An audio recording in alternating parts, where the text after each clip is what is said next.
नमस्कार दोस्तों, आज हम इस वीडियो के माध्यम से बात करने जा रहे हैं हाल ही में जारी हुआ लैब असिस्टेंट का जो नया पाठ्यक्रम है उसके संदर्भ में।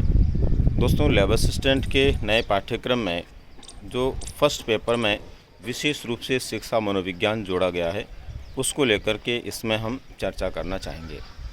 जैसा कि दोस्तों आपको विदित है, शिक्षा मनोविज्ञान के लिए यहाँ पर पाठ्यक्रम को विस्तार से नहीं दिया गया है और केवल शैक्षणिक मनोविज्ञान के रूप में लिखा गया है। और आपको ये स्मरण रहे कि शैक्षणिक मनोविज्ञान से अभिप्राय होता है शिक्षण और अधिगम से संबंधित मनोविज्ञान।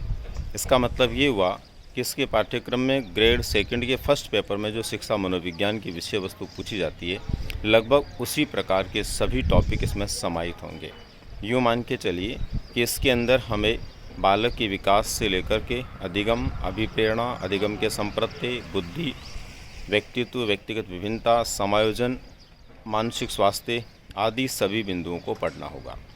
और सुनिश्चित रूप से जब विस्तृत पाठ्यक्रम जारी होगा तब भी ये बिंदु इसमें समाहित होंगे, क्योंकि शिक्षण अधिगम प्रक्रिया की बात जहाँ पर होती है वहाँ पर हर हाल में ये सभी बिंदु हमें पढ़ने होते हैं। इसके अलावा इसके अंदर जो है शैक्षणिक प्रक्रिया को भी हमें पूछा जा सकता है, या यूँ कहें कि शिक्षण प्रक्रिया के संदर्भ में भी कुछ प्रश्न इसमें पूछे जा सकते हैं।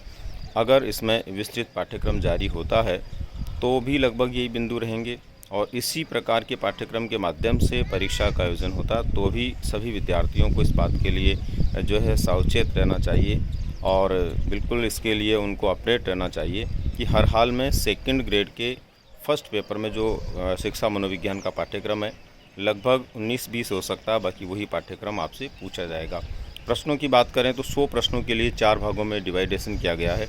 उसके अनुसार लगभग 20 से 25 प्रश्न जो है आपको शिक्षा मनोविज्ञान के पूछे जाने तय हैं। तो दोस्तों, आप लोगों के लिए वैसे देखा जाए तो शिक्षक से संबंधित जितनी भी भर्तियाँ हैं, विद्यालय में एक शिक्षक के रूप में और शिक्षार्थी के बीच में होने वाले संबंधों को ध्यान में रखते हुए एक अच्छे मधुर संबंधों के साथ में शिक्षण प्रक्रिया आगे बढ़े, इसके लिए लगभग सभी क्षेत्रों में शिक्षा मनोविज्ञान पूछी जाती है और उसी को ध्यान में रखते हुए यहाँ पर शिक्षा मनोविज्ञान जोड़ा गया है।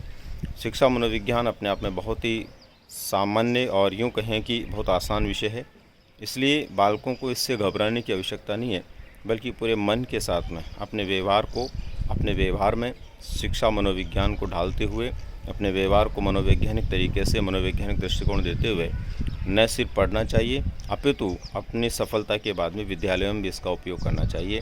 तो इसी के साथ में दोस्तों धन्यवाद। उम्मीद करता हूँ आप लोगों को ये जानकारी निश्चित रूप से ठीक लगी होगी और आप लोग इस जानकारी के बाद में क्या क्या हो सकता है पाठ्यक्रम के लिए निश्चिंत हो गए होंगे। Thank you.